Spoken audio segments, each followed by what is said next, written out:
Hello students, welcome to account class. Question number 4 करते हैं। X sold his business to Y, calculate the value of goodwill taking into consideration the following factors. X अपना business Y को sell कर रहा है। तो जब भी हम अपना बिजनेस किसी को सेल करते हैं तो हमें गुडविल की वैल्यू की आवश्यकता पड़ती है। तो इसीलिए एक्स को अपने बिजनेस की गुडविल की वैल्यू फाइंड आउट करनी है। फर्स्ट पॉइंट है, goodwill is valued at 3 years purchase of the average profit of the last 4 years। 2009 का प्रॉफिट दिया है हमें 40,000, 2010 का 58,000, 2011 का 53,000, 2012 का 62,000। तो 4 सालों का प्रॉफिट हमें दिया गया है।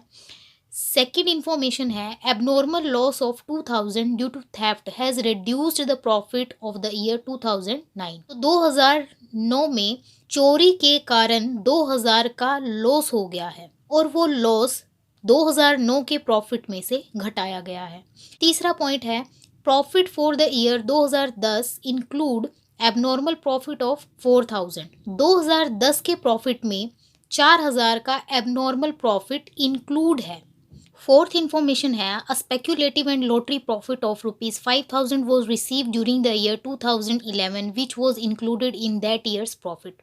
2011 के प्रॉफिट में एक लॉटरी का प्रॉफिट है 5000, वो इंक्लूडेड है।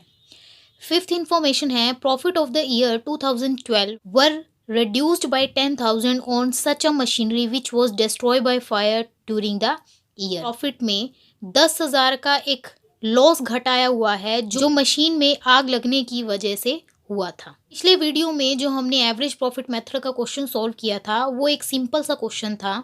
उसमें इस तरह की कोई भी इंफॉर्मेशन नहीं थी। नॉर्मल हमें प्रॉफिट दे दिया गया, उन प्रॉफिट्स की हेल्प से हमने एवरेज प्रॉफिट निकाला और गुडविल की वैल्यू निकाल ली। लेकिन इस क्वेश्चन में प्रॉफिट्स तो दिए हैं बट इन प्रॉफिट से रिलेटेड कुछ इंफॉर्मेशंस भी हमें दी गई हैं और ये इंफॉर्मेशन एबनॉर्मल लॉस और एबनॉर्मल प्रॉफिट से रिलेटेड है। एबनॉर्मल लॉस एबनॉर्मल प्रॉफिट होता क्या है, पहले इसको समझ लेते हैं और ये इंफॉर्मेशन हमें क्यों दी गई है, उसके बाद हम क्वेश्चन को सॉल्व करेंगे। तो स्टूडेंट्स, हम +1 में एक्सपेंसेस के बारे में पढ़ चुके हैं।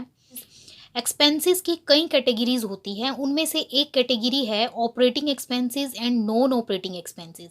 ऑपरेटिंग एक्सपेंसेस को हम नॉर्मल एक्सपेंसेस भी बोल देते हैं और नॉन ऑपरेटिंग एक्सपेंसेस को हम एबनॉर्मल एक्सपेंसेस भी बोल देते हैं। अब बात आती है कि ऑपरेटिंग एक्सपेंसेस या नॉर्मल एक्सपेंसेस होते कौन से हैं। वो एक्सपेंसेस जो बिजनेस को ऑपरेट करते हुए नॉर्मल एक्टिविटीज के कारण जो खर्चे हो रहे हैं उनको हम बोलते हैं ऑपरेटिंग एक्सपेंसेस या नॉर्मल एक्सपेंसेस। एग्जांपल, सैलरी है, रेंट है, ऑफिस एक्सपेंसेस है, सेलिंग एंड डिस्ट्रीब्यूशन एक्सपेंसेस हैं।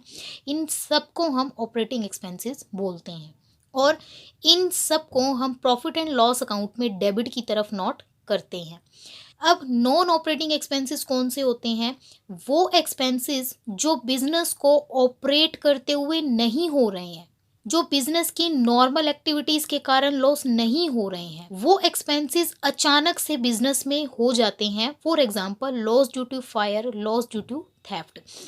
हमारे बिजनेस में आग लगना, चोरी होना, ये नॉर्मल चीजें नहीं है। इन एक्सपेंसेस को नॉर्मल एक्सपेंसेस बोलते हैं। बिल्कुल ऐसे ही ऑपरेटिंग इनकम्स भी होती हैं और नॉन ऑपरेटिंग इनकम्स भी होती हैं। तो ऑपरेटिंग इनकम्स वो इनकम्स होती हैं जो बिजनेस को ऑपरेट करते हुए बिजनेस में हो रही हैं, जैसे कि हमें कमीशन मिल रहा है, डिस्काउंट मिल रहा है, एक्सेट्रा। और नॉन ऑपरेटिंग इनकम वो इनकम होती है जो हमें बिजनेस एक्टिविटीज़ के कारण नहीं मिल रही है। फॉर एग्जाम्पल, हमने एक लॉटरी का टिकट खरीदा है और वो लॉटरी हमारी लग गई है, उससे हमें 50,000 की इनकम हुई है, तो वो इनकम हमारे बिजनेस की नॉर्मल एक्टिविटी के कारण नहीं हुई है। तो इस तरह की इनकम को हम बोलेंगे एबनॉर्मल इनकम या नॉन ऑपरेटिंग इनकम। गुडविल निकालने के मेनली 3 मेथड्स होते हैं जिनमें से हम एवरेज प्रॉफिट मेथड कर रहे हैं।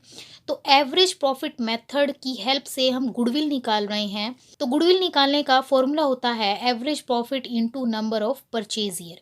ये जो हम एवरेज प्रॉफिट निकालते हैं, इस एवरेज प्रॉफिट निकालने का हमारा उद्देश्य ये जानना होता है कि भविष्य में हमारे बिजनेस में अप्रॉक्सीमेटली इतने ही प्रॉफिट होने वाले हैं, इसलिए हम एवरेज प्रॉफिट को गुडविल निकालने के लिए यूज़ करते हैं। लेकिन जिन प्रॉफिट्स की हेल्प से हम लोग एवरेज प्रॉफिट निकालते हैं, उन प्रॉफिट्स में कुछ एबनॉर्मल आइटम्स जोड़ी हुई होती हैं और घटाई हुई होती हैं। तो वो एबनॉर्मल आइटम्स हमारे बिजनेस की नॉर्मल एक्टिविटी से रिलेटेड नहीं है, और गुडविल की वैल्यू जो निकाली जाती है वो बिजनेस की नॉर्मल एक्टिविटी के कारण जो प्रॉफिट हुआ है उससे निकालना ज़रूरी होता है। तो इसीलिए अगर किसी प्रॉफिट में ये एबनॉर्मल आइटम्स हमने घटाई हुई हैं, तो हम नॉर्मल प्रॉफिट निकालने के लिए उनको वापस जोड़ देंगे। और अगर हमने वो एबनॉर्मल आइटम्स प्रॉफिट में जोड़ी हुई हैं, तो हम उनको वापस से घटा देंगे, ताकि हमारे पास सही सही गुडविल की वैल्यू फाइंड आउट कर सकें। हम +1 में प्रॉफिट एंड लॉस अकाउंट बनाते थे। क्रेडिट साइड इनकम्स होती हैं और डेबिट साइड एक्सपेंसेस होते हैं। अगर प्रॉफिट एंड लॉस अकाउंट बनाते टाइम हमने क्रेडिट की तरफ कोई एबनॉर्मल इनकम रखी हुई है, जैसे इंटरेस्ट ऑन इन्वेस्टमेंट, ये एक एबनॉर्मल इनकम है, इसके यहाँ क्रेडिट में रखने के कारण हमारा प्रॉफिट 5,000 से बढ़ जाता है। लेकिन हमें गुडविल की वैल्यू निकालने के लिए नॉर्मल प्रॉफिट की ज़रूरत पड़ेगी, इसीलिए इस 5,000 को हम एडजस्टमेंट करते टाइम घटा देंगे।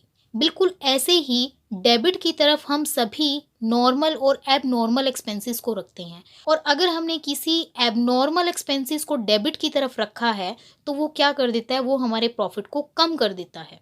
इसीलिए अगर प्रॉफिट फाइंड आउट करते टाइम प्रॉफिट्स में से हमने एबनॉर्मल एक्सपेंसेस को प्रॉफिट में से घटाया हुआ है, तो हम उन एबनॉर्मल एक्सपेंसेस हम वापस ऐड कर देंगे, ताकि हमें बिजनेस के सही प्रॉफिट्स पता चल सके और उन प्रॉफिट्स की हेल्प से हमें गुडविल की सही सही वैल्यू पता चल सके। तो अब वापस आते हैं हम क्वेश्चन नंबर 4 पे। हमें 4 सालों का प्रॉफिट दिया गया है, और इन प्रॉफिट से रिलेटेड हमें कुछ एबनॉर्मल लॉस और एबनॉर्मल गेन दिए गए हैं। तो जिस भी साल से रिलेटेड ये एबनॉर्मल लॉस और एबनॉर्मल गेन दिए गए हैं, उनको हमें एडजस्ट करना है पहले। अगर एबनॉर्मल लॉस है, तो वो लॉस घटाया हुआ होगा। नॉर्मल प्रॉफिट फाइंड आउट करने के लिए हम उस लॉस को वापस ऐड कर देंगे।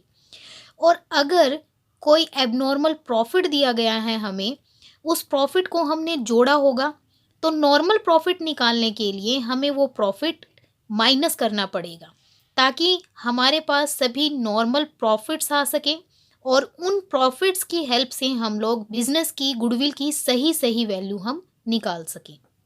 तो 4 सालों के प्रॉफिट्स हमें दे दिए गए हैं, और क्वेश्चन में इन प्रॉफिट से रिलेटेड कुछ एबनॉर्मल लॉस और एबनॉर्मल गेन की इन्फॉर्मेशन हमें दी गई है।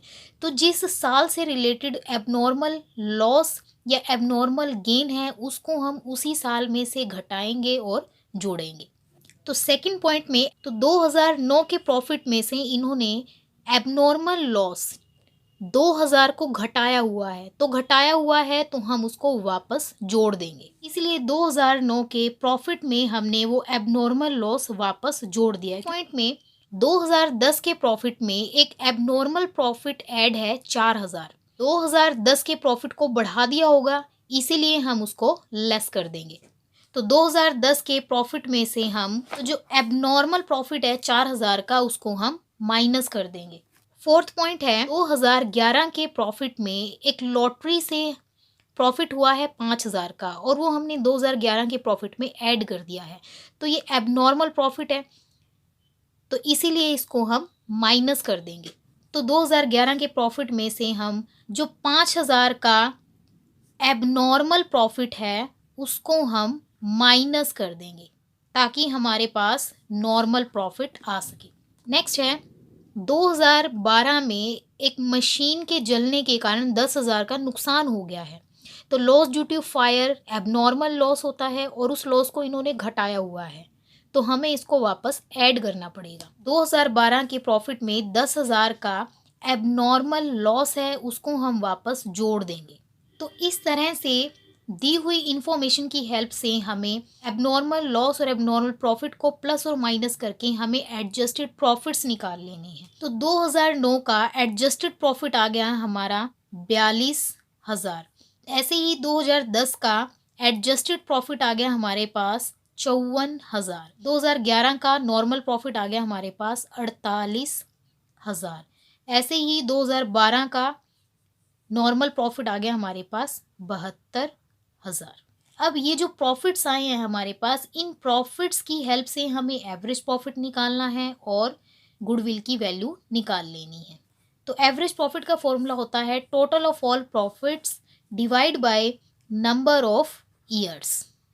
अब हम जो 4 सालों का प्रॉफिट्स हैं इन सबको हम जोड़ देंगे। तो एडजस्टेड प्रॉफिट्स को जोड़ दिया है, 1 2 3 4 सालों का प्रॉफिट है तो हम इनको 4 से भाग कर देंगे। अब इन सबको टोटल कर लेंगे हम। टोटल करके आएगा 2,16,000 डिवाइड बाय 4। 4 से इसको हम डिवाइड करेंगे, डिवाइड करके आएगा 54,000। तो गुडविल निकालने का फॉर्मूला होता है हमारे पास average profit into number of purchase year.